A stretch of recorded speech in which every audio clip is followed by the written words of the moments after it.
তীক্ষ্ণ দৃষ্টিতে নজর খোলা মাঠে চড়ে বেড়ানো একদল গারল ও হাঁসের দিকে। প্রাণীগুলো নির্দিষ্ট গণ্ডি ছেড়ে বেরোলেই দৌড়ে গিয়ে তাদেরকে শাসিয়ে আবার ঠিক জায়গায় ফেরাচ্ছে কুকুরটি।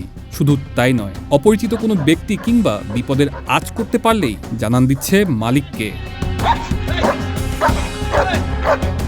এমন দৃশ্য বিদেশে দেখা গেলেও বাংলাদেশের গ্রামাঞ্চলে সত্যি বিরল। তবে গারল ও হাঁস মুরগি পালনে এমন এক অভিনব পন্থা অবলম্বন করেছেন চাঁদপুরের কচুয়ার মালয়েশিয়া প্রবাসী আবু নাসের মিয়াজি। তার খামারের প্রাণীদের নিরাপত্তা দিচ্ছে একটি জার্মান শেফার্ড জাতের কুকুর।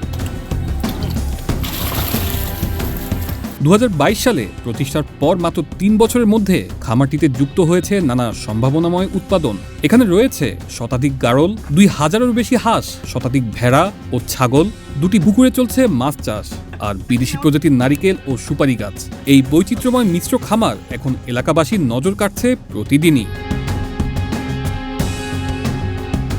দেশের মাটিতে কিছু করার ইচ্ছে, আর সেই ইচ্ছে থেকেই মালয়েশিয়া থেকে দেশে ফিরে নিজের এলাকায় স্বপ্ন দেখছিলেন আবু নাসের মিয়াজি। আর সেই স্বপ্নই আজ বাস্তবে রূপ নিয়েছে চাঁদপুরের কচুয়া উপজেলার কাদলা গ্রামের বিস্তীর্ণ বিলের বুকে গড়ে ওঠা আল হামিদ এগ্রো ফার্মে। খালি আমার প্রজেক্টে আছে 4.5 একর উপরে। আমার এখানে কোনো নিরাপত্তা কর্মী নাই।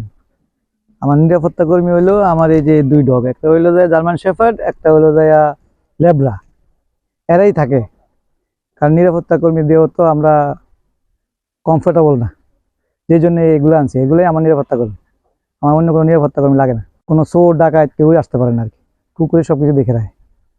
ওদেরকে দিনে রাখে তুই ভিতরে, আর রাত্রে ছাড়ি, কারণ দিনে কৃষকরা কাজ করে তো অনেক সময় কৃষকরা ভয় পায়।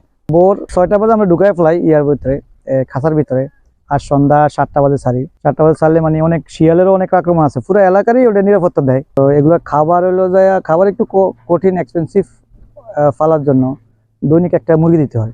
ওটারে চাউল দিয়া, ওটারে পুরো তরকারি দিয়া রোস্ট করিয়া তারপর ওদেরকে খাওয়া দিতে হয়। এভারেজ প্রতি মাসে 2টার পিছিয়ে 10,000 টাকা যায় আর কি, মুরগি আর অন্যান্য খাওয়া বাবদ।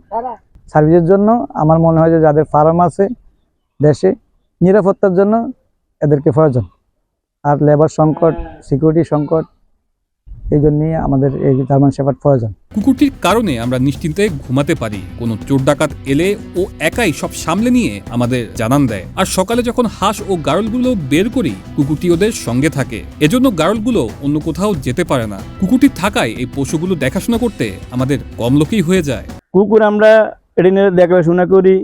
আমরা ধরেন আইসি তালে ভয় পাইছিলাম, তখন ভয়টাই পাই না।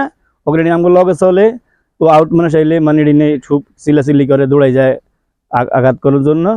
আমি তো মোটামুটি আমরা সবাই তো ভালো আছি। বাস এই কুকুরটি খামারে শতভাগ নিরাপত্তা দিচ্ছে। কুকুরটি যখন রাতে পাহারা দেয়, সেই বলয়ের মধ্যে বাইরের কোনো অপরিচিত ব্যক্তি বা কোনো প্রাণী ঢুকে পড়লে তখন খুব জোরে চিৎকার করে এবং তেড়ে যায়। ফলে আমাদের কর্মীরা এ বিষয়ে আন্দাজ করতে পারে। নিরাপত্তার ব্যাপারে এখানে আমাদের 3 থেকে 4 জন কর্মীর প্রয়োজন, সেখানে এই কুকুরটি একাই সব সামলে নিচ্ছে। আমরাও নিরাপত্তা আছি ইনশাল্লাহ। আমরা রাত হলে দিন ছাড়ি দিই, আপনার দিনও একটু আটকে রাখি আর কি। আমি তো সবাই ইনশাল্লাহ নিরাপত্তা আমরা আছি।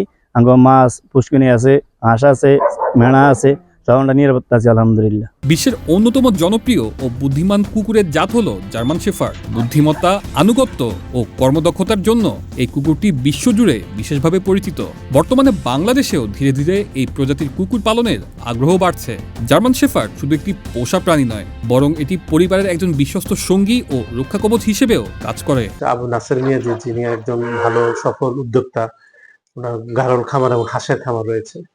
উনি ওনার খামারেও জার্মান শেফার্ড দিয়ে পাহারার কাজটি সারেন।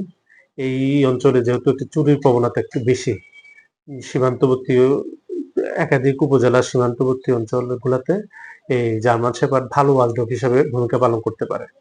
আমরা এই জার্মান শেফার্ড লালন পালনকারীদের কাছে একটু অনুরোধ করব, তারা যেন নিয়মিত এই কুকুরকে রেবিস ভ্যাকসিনটি দেয়।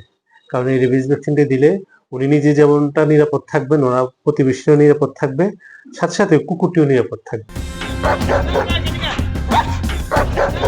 তানজিলুর রহমান তুষার, বৈশাখী সংবাদ।